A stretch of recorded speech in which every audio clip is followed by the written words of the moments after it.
ST. संपासंदर्भात या क्षणाची सर्वात मोठी बातमी आहे. मुंबई उच्च न्यायालयाने राज्य सरकारला आणखी 7 दिवसाची वाढीव मुदत दिली आहे.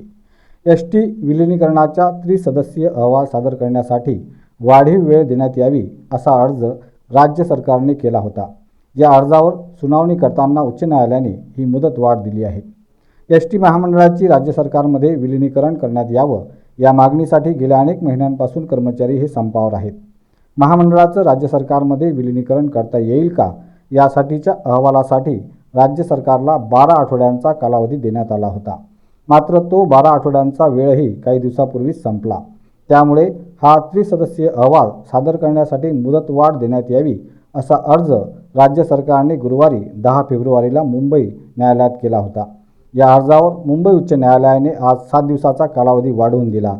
त्यानुसार आता राज्य सरकारला हा त्रिसदस्यीय अहवाल 18 फेब्रुवारीला सादर करावा लागणार आहे.